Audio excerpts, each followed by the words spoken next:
The Reds are back to winning ways in the league as they beat Spurs away from home. In today's video, we will discuss the main talking points from the game, whilst also going over all of the latest Liverpool news from the last 24 hours that includes Fabrizio Romano providing some massive Liverpool transfer news. But first, hit the like button and subscribe to the channel for daily Liverpool content.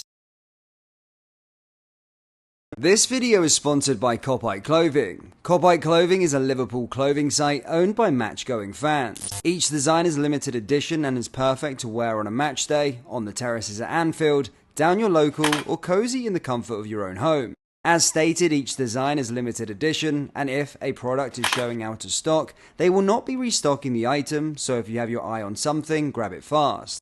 Lastly, Clothing wants fellow Reds to be 100% satisfied with their orders, so if there is a reason you're not happy, they will refund you with no questions asked.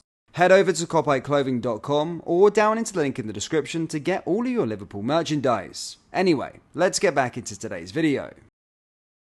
Firstly though, Martin Zubimendi has again opened up on his decision to reject Liverpool over the summer, explaining that he was selfish as he weighed up whether or not to move to Anfield. The Spanish midfielder was the transfer saga of the summer, as reports emerged once Liverpool seemed confident they had got their man, only for him to complete a U-turn. Zubimendi was the Reds' top target, but he decided to stay at his boyhood club, Real Sociedad, over joining the new era under Arne Slot. In an interview with El Diario Vasco, the 25-year-old explained that the Reds' pursuit caught me by surprise, before going on to explain why he eventually turned them down to stay in Spain. They were uncomfortable moments for me because, as is normal, people talk a lot, Zubimendi said of Liverpool's transfer pursuit. But anyway, you think about the pros and cons, thinking about it carefully, and you come to the conclusion that, well, for me, the best thing was to stay at Real. Each one also looks at their personal progress a little. Because of who I am, the project, and the importance that I was going to have this year, I think that I still had steps to take at Real.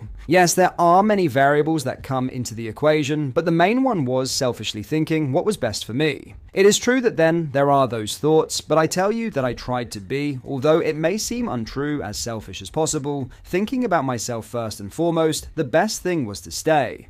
The Euro 2024 winner further explained that he did not want his decision to be influenced by others and thus selfishly kept to himself, before concluding that it would not be his last and only offer. He added, "It didn't even occur to me to read anything. It's just that look, they were difficult days. I didn't go out much, I didn't talk much to people, so I isolated myself a little from everything. I didn't want to be contaminated, but I wanted to not be influenced by... I wanted the decision to be mine alone. I don't think about the last train or things like that. I mean, I don't believe in those things. If you are good or really want those things, in the end, they will come to you, right? There is not just one option in this life. It depends on how you look at it. There's quite a lot.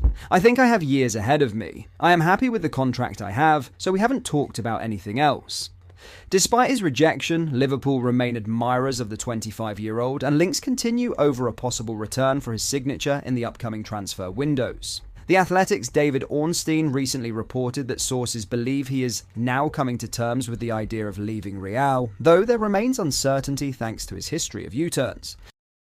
Fabrizio Romano has given Liverpool fans an indication as to what position on the pitch might be a priority in the transfer market in 2025. Ahead of the clash against Tottenham, Romano stated Liverpool are interested in Ryan Cherki. He said, "Liverpool are interested in Ryan Cherki. No advanced negotiations, but they know the player well, are monitoring him, and are sending their scouts to see the progress of the player." Following this, Romano said, "Liverpool keep monitoring centre-backs on the European market because they could cover that position in 2025. More likely to be summer than January, but we should keep that open."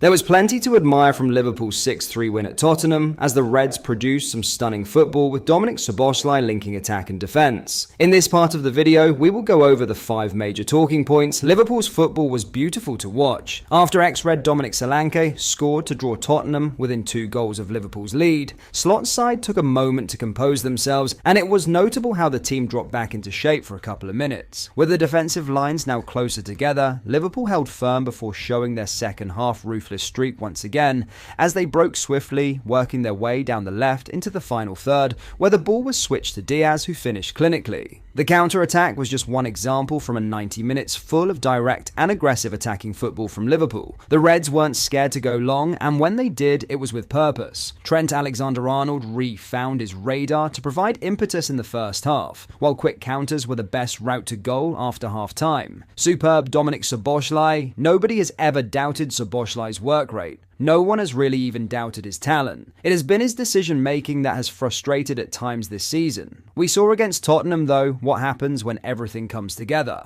The Hungarian's 90 minutes in North London were his most complete of the season as he fused his selfless defensive running with poise in the final third to put the hosts to the sword. A criticism that has often been levelled at the number 8 is that he doesn't come up with enough end product. Well, he was at the scene for Liverpool's second, third and fifth goals, each of which were scored from inside the box as a result of his positive forward running. It wasn't just his decisiveness in the box, though, that made Szoboszlai stand out. As early as the second minute, he could be seen gesturing to teammates to push up and put Fraser Forster under pressure from a goal kick. He thrives in a high-intensity encounter, and Liverpool's trip to Tottenham was always going to provide just that. Defensive questions remain unanswered. While the Reds can go home happy to be top at Christmas, there will still be plenty to analyse before hosting Leicester on Boxing Day. It was perhaps to be expected that Liverpool would concede at some point when visiting the Premier League's top scorers. From Slot's point of view, though, his side shouldn't have needed to score 4 or more to win. In the first period, barring 2 minutes of madness towards the end of the half, Liverpool played well out of possession and forced Tottenham to go long, thus sweeping up the long balls through Van Dijk and Joe Gomez.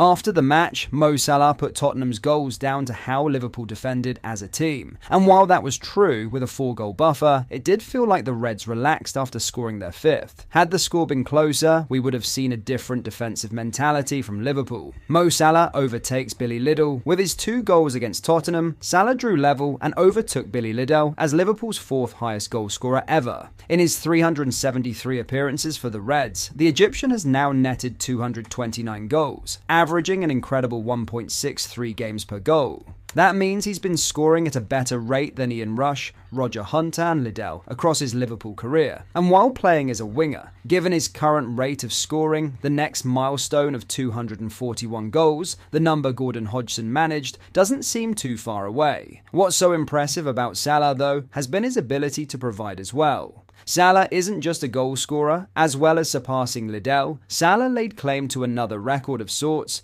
this time taking into account his creativity too. His assist for Szoboszlai meant he became the first player in the Premier League era of English top-flight football since 1992 to reach double figures for goals and assists before Christmas. His 10th assist of the season came when he set up Szoboszlai perfectly to finish beyond Forster, and it was a perfect example of his playmaking qualities. Having collected from his teammate, the Hungarian continued his run to Salah's right, creating a great option for a reverse pass. For a moment, watchers were unsure as to whether Salah had seen Szoboszlai's movement, but we should never have been in doubt, for the Egyptian was simply awaiting the perfect moment to set up his teammate.